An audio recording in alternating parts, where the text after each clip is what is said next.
আমার বিশ্বনবী তিনি জান্নাতে গিয়েছেন। মেরাজের রাতে তিনি যখন জান্নাতে যায়, জান্নাতের নাজ নেয়ামত দেখে মহা খুশি। আহা কি সুন্দর মজা, মাছের কলিজা ভুনা, সুবহানাল্লাহ। গাছ থেকে ফলগুলো ঝুলতেছে এবং জান্নাতবাসী সবচেয়ে বড় আলিশা। কিসা? জোরে বলেন কিসা। একসাথে কারা হবে? জান্নাতবাসী, দুনিয়ার অলস। জান্নাতবাসী এমন এমন অলস থাকবে, শুয়ে থাকবে, এক ঘুমে 30 বছর শেষ। সুবহানাল্লাহ পড়েন। কই খামু না, ওটা আমনের কামাল না। কি আর খাওয়া দাওয়া, ঘুমামু, এই খিচ্ছা ঘুমামু, আগে ঘুমাইতে পারি ভাই। মা বোনরা কেউ আল্লাহ মোটেও ঘুমাই নাই। জন্মে যখন বাচ্চা হবে পেটে নিয়ে তখনও ঘুমাই নাই, বাচ্চা আসছে তখনও ঘুমাই নাই, ওরে মানুষ করছি তখনও ঘুমাই নাই, ঘুম কপালে নাই। 30 বছর না, বউরা করবো 50 বছর ঘুমবো। বিশ্বনবী গিয়ে দেখলেন পুরা জান্নাতের মধ্যে নাজ নেয়ামতের ভরা।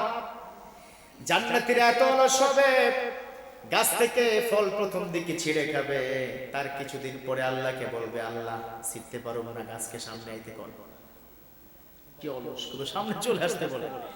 সামনে যখন চলে আসবে এবার বলবে, আল্লাহ ছিঁড়তে পারবো না, ওই ফলরে মুখের কাছে আইতে কর। সুবহানাল্লাহ। মুখের কাছে আসবে, মুখটা খুলে এবার চাবাবে। তার কিছুদিন পরে কইব, আল্লাহ চাবাইতে পারবো না, পরে কোন জুজ হয়ে গলার মধ্যে ঢুকে যাইতে। সুবহানাল্লাহ। কি অলস হবেন ভাবেন, কোনো কাম কাজ নাই। জান্নাতে কি যেতে চান? কারা কারা চান হাত উঁচু করে দেখা।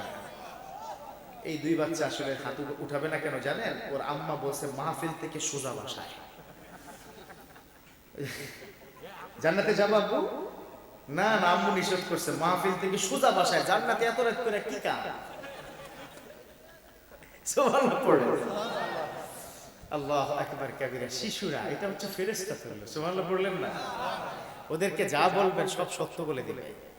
এক বাবার কাছে অনেকে কি টাকা পেত, তো ঘরের কাছে এসে বারবার নক করতো, এই আকরাম হোসেন আছেন বাসায়? আছেন?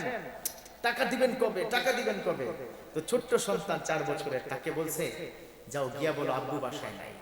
তো দরজা খুলে বলতেছে, আব্বু বলেছে আব্বু বাসায় নাই। কারণ ওরা তো মিথ্যা বলতে জানে না, ওদের মিথ্যার কোনো সিস্টেম নাই। আমার আব্বার একটা প্রকৃত ঘটনা বলি। আমার দাদা ভাই তিনি মারা গিয়েছেন, আল্লাহ পাক তাকে জান্নাত নসিব করুন, আমিন। তো আব্বাজান আমাদের সামনের পুকুরটা লিজ দিয়েছে এক দাদার কাছে, মানে বাড়ির দাদার কাছে, চাচাতো দাদা। তো তারা সবাই মিলে মাছ ধরতেছে। আব্বার আবার মাছ ধরার ভীষণ শখ ছিল। এটা খুব একটা না, নিজের সামনের পুকুর লিজ দেওয়ার কারণে মাছ ধরতে পারছে না, এটা কিন্তু এক ধরনের পেইন হয় ভিতরে, ঠিক না? হয় না? কোন মাছ কেউ ধরতে ইচ্ছা করে না? আপনাদের এলাকায় আছে নাকি পুকুর খাল আছে না? ভীষণ মাছ ধরি আমরা, মাছ ধরতে পটু। তো যখন মাছ ধরছে আব্বার তো সহ্য হচ্ছে না। তো দাদা ভাইয়ের বয়স ছিল তখন মাত্র 4 বছর। তো আব্বা দাদা ভাইকে সাথে নিয়ে পুকুরের পাড়ে দাঁড়িয়ে আছে, একটু পর পর চিমটি দিচ্ছে অনেক জোরে জোরে। তো দাদা ভাই চিৎকার করে কান্না করছে, করে কাঁদতেছে আর কি। তো ওখান থেকে পুকুরের মধ্য থেকে আমাদের চাচতো দাদা আব্বাকে বলছে, কি ব্যাপার আউয়াল, তোর ছেলে কান্না করে কেন? মাছ কিনতে, মানে মাছ নিতে চায়, মাছ। তো দাদা ভাই বলতেছে, মিথ্যা বলো কে আব্বু, তুমি আমার চিমটি কাটছো এজন্য কাঁদতেছি। এই জন্য শিশুরা না আসলে সত্য বলে ফেলে।